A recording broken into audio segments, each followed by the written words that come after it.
morning. Ayan, so, 4 o'clock gising na ako. Then, I take my breakfast. Kasi syempre, mag-gardening ako. Kaya, medyo kailangan, ayan, yung garden kong nire-restore. So, kinakailangan medyo heavy yung aking breakfast. So, nagkumain ako ng kanin. And then, 5:18, pumanik na ako kasi madilim pa naman. Nasa rooftop ako. Siyempre, dadaan ako sa hagdan. So, siyempre, hindi pa naman ako, dialysis patient ako. Kailangan, medyo, kahit malakas, medyo hinay-hinay din, no? Inaano ko rin yung sarili ko kasi baka mamaya mabinat ako. So, I really thank God for this wonderful morning. Ayan, tignan nyo po, yung araw nandyan pa lang. Ayan yung araw. Ayan, hindi pa siya, kasi 5 o'clock pa lang. So, yan, sinisimulan ko na siyang i-restore. Nakita nyo rito, medyo naayos ko na.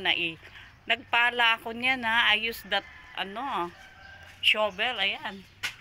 Pinala ko yun nandito, ginilid ko. Ayun na siya. And then, sinisimulan kong isa ko yung mga wood. Ayan, dami. Pero, inuunti-unti ko lang. Ako lang naman eh. So, look, tignan yung aking aloe vera, naging green na siya. Doon sa una kong, blinag, wala pa yung appearance ng mukha ko.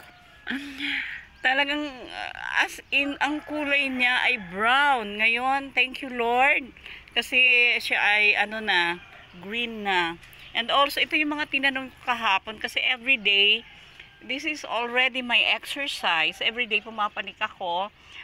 Sometimes, basta 1 hour, nandito ako. Or sometimes 45 minutes. Pero, mas 1 hour. And then, eto na yung mga tinanim ko. Nagtanim muna ako ng kangkong. Tsaka kamote. Ayan, yung kamote, kangkong. And then, ako ng, ito yung seed ng, wala pang kasi kahapon pa lang. So subaybayan ko kung ilang araw yan bago tumubo. Pechay at saka ayun, yung dito sili. Ayan, yung siling parang maanghang talaga, hindi siya siling haba.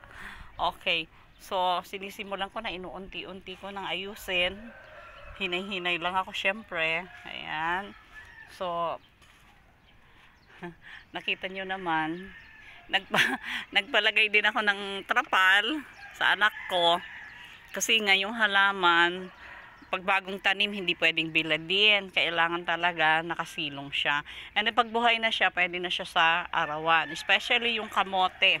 Ang kamote tapos po, hindi pwede siyang hindi na aarawan. Okay lang yung kangkong kung hindi siya maarawan. Kasi mas gusto naman niya talaga maraming tubig. Alam niyo, yung ginawa ko, nagpabili lang ako yung kangkong lang dyan sa palengke. Then, ginulay ko yung dahon.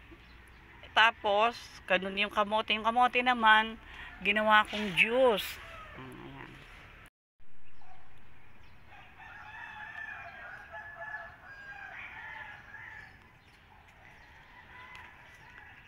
Yung kamote naman, ginawa kong juice. At, ang tawag dito. Ayan. Wait.